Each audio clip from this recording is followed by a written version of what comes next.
Shall I buy ready or off-plan property?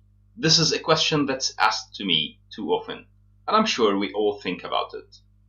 This is one of our core sessions, talking about the scientific approach of buying ready or off-plan property, analyzing property. I'm Makram Hani. Enjoy this session with me. When we're talking off-plan property and ready property today, I'll not go through the specifics and depth of every point. I will have two elements that we will define them by, and they are cash flow and risk. And in cash flow, I will separate it into payments, our outgoings, and our income. And risks, it's the value, growth, and drop possibilities, as well as the clarity of future prospects. And here I'm not talking about just the clarity pertaining to the market situation, the market state, and future prospects. I am talking about the significant difference between having a ready property in whatever market it is or an off-plan property in whatever market it is. The answer lies in the scientific, sensible approach.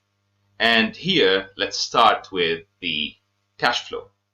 I will not start with payments, I'll start by income, because I'm sure that the first thing that goes onto your mind is that I will buy an off-plan property because I will pay over time. So I don't have to put cash out today. And in people's opinions, the cash that they pay over time for off-plan properties is cash that is, or is a payment plan that is free. So the kind of payment terms that they have does not cost them money because they are not paying all at once. And here is a big issue. Now, let's start by the income. If you have an off-plan property, let's say the property in general lasts for 3 years to get ready, and those 3 years usually in a ready property return you approximately an ROI of 9%. And I'll not take here an ROE, sorry, not an ROI. I'll not take here an ROE or 15 or 20 or 30%, similar to what we are able to achieve sometimes. I'll take an ROE of 9%, which is conservative, and an ROE of 9% approximately refers, in general, if you have the right mortgage, to an ROI of around 3 or 4.5%, which is not excessive. Now, in an off-plan property, you have zero as an income for the first 3 years. And when you have zero as an income for 3 years, facing 27% an income for 3 years, this tells you that for an off-plan property to be at par with a ready property, it should have a minus 27% in value. And if it does have minus 27% of value, then it is at par valuation-wise to a ready property. Now, why did we derive that from the income? Because simply an off-plan property pays you nothing for 3 years, while a ready property pays you something every year for those 3 years. Now, here we go to the payments. Now, if an off-plan property is priced at minus 27% to a ready property, then if it has a payment plan, you're paying zero for a payment plan. If it doesn't, so if the value is minus 10%, it means you're paying 17% at least for the payment plan and many other points that I will talk about in a second. So unless the value is minus 27% or more for a like property, in other words, it's similar developer or the same developer, same location, same quality of view, and same prospects of a building and same details of a building.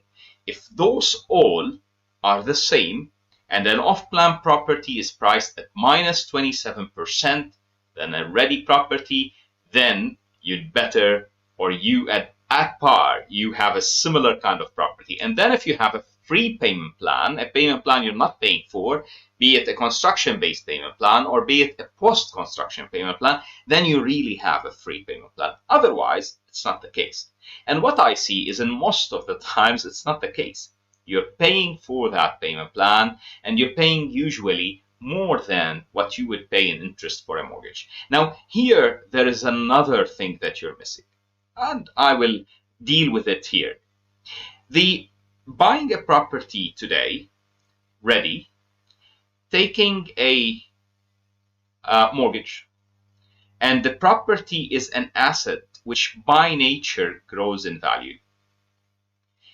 And you're paying for it at the price today with a currency that's by nature dropping in value. Now, remember, this graph can be this way, and then this way, and then this way. And this is how things grow. They grow, and then they drop, and then they grow, and then they drop. And this is the cycles that things go by through to reach where they're going to reach. Yet, if you take logically, property is consistent of, or consists of two main elements or three main elements: land. Forget about land scarcity, I'll not talk about it now.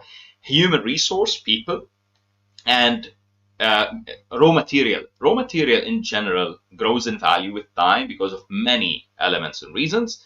And human resource, I don't believe, have dropped in value over time since a very, very long time. I don't see things going downwards when it comes to cost of skill and cost of people's workmanship. So I believe that saying that it's an asset that grows in value with time, and I'm talking about a long time, it's a benefit and it's a logical statement. And cash paid over time is currency that drops in value. So that's also a logical statement, taking into consideration the history of cash and all fiat currency and any currency, because here someone will tell me cryptocurrency will act differently. It does not matter. If you regard it as a currency, all the respect to that opinion, yet it's currency and things go by intrinsic value. That's my view of things, and that applies to gold or anything else. Now, in an off-plan property, you get a property payment plan. Let's say it's 3 years. Let's say it's 7 years. You miss the opportunity to lock in a value today over an extended period of time. And we know, for whoever looked at, when I talk mortgages, I say the longest period of a mortgage possible. Don't get a mortgage for 5 or 10 years. Take a mortgage for 15, 20, 25, or 30, or 40, or 50, or 60 years, because the longer it is for, the more benefit you'll get from the value of time and the time value for the asset growth and for the currency depreciation in buying power, or the currency buying power depreciation. In other words, and I say this as for resemblance, if you're paying $1,000 today, or 1,000 dirhams, or 1,000 pounds for a property monthly payment, mortgage payment, the 1,000 pounds today will equate, let's say, to 1,000 kilograms of a vegetable or a fruit. It's most probably gonna equate in 20 to 30 to 40 years to 10 kilograms of that fruit.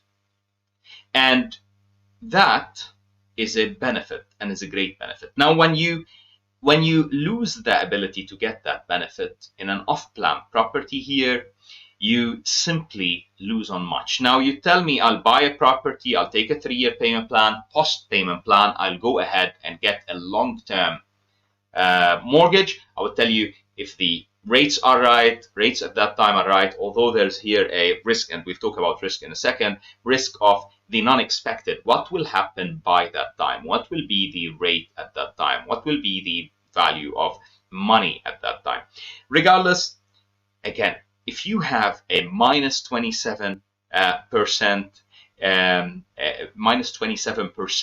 discount, or a 27% discount on a property value in an off-plan property to a ready property. So if the ready property is worth $1 million, this property should be worth 730,000. If that's the case, and you have a payment plan which is decent, where a bigger portion of the payments is by the end of the construction, then you could be getting a property that is off plan at par with a ready property. If not, then not. So then be cautious and think about it in a different way. Now, some of you will tell me, yeah, but I have here the ability of choice, more choice. I tell you, great. But then if you do, is that choice worth 1, 2, 3, 4, 5%? Because we start at par. If this is worth 730K and this is worth 1 million, they are similar properties. If this is worth 800K and this is worth 1 million, then you're paying for something. What are you paying for? It may be the payment plan. Great. If you're paying here 1 million or 1.1 million, which I see usually, and here you're paying 1 million, then you're not paying 100,000 more, which is a 10%. Not really. You're paying 27, because that's where we're starting from, plus X, whatever X is. So that's how you need to think about it, and that's the right way to think about it. Now let's go to risk and value, growth and drop. And if I missed a point here, please voice it. Send me a comment or a message saying that. Actually, put it in the comments so that everyone can look at it and understand what's the difference.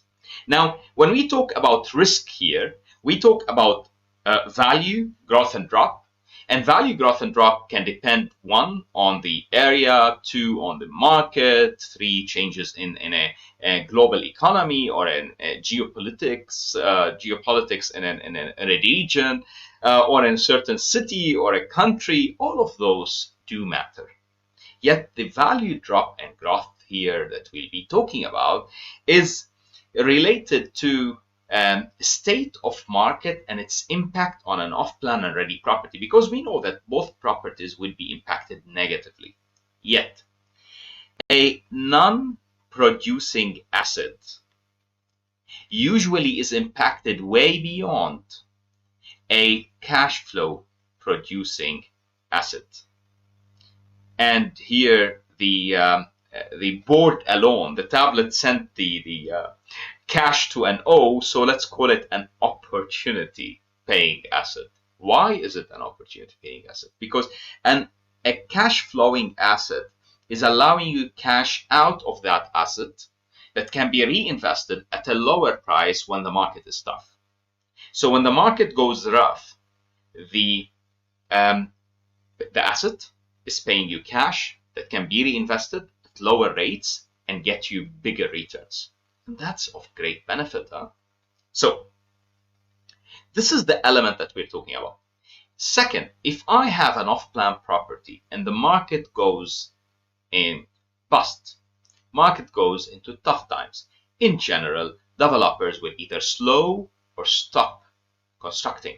Sometimes will compromise on the quality, thus compromise on the value and of the end product. So that's an impact that also is exerted whenever you have a property that you're looking at, if it's off plan already, and should be compensated for. Remember, risk is not a problem as long as somebody is paying for it. That body should not be you.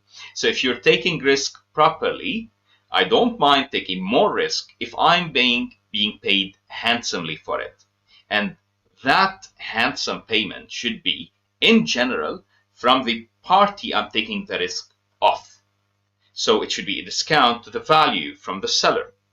Yeah, that's the common sense. Now, when we talk about clarity of future prospects, we talk about 2 elements. Clarity of what will this building or this property be like on completion? What will the surrounding be? And here there's probably prospects sometimes for off-plan property, because you look at a property that is surrounded by a school and a mall in the future, and today it's a construction site. Now, here, if there is a minus 27% discount over here, so if this is right here, and if this is right here with a payment plan that makes sense, And if I am compensated here additionally, then this would make sense as a benefit.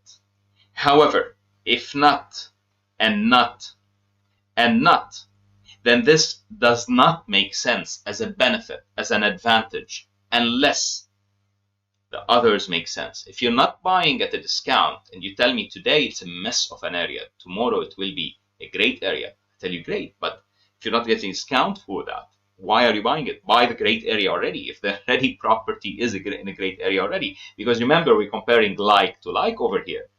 So as a summary, what we're looking at here is an off-plan property, and I'll clear our board here. An off-plan property usually does relate to more risk, higher risk than a ready property. But not only does it relate to higher risk than ready property, if the risk is not compensated for, it's not worth it to buy an off-plan property.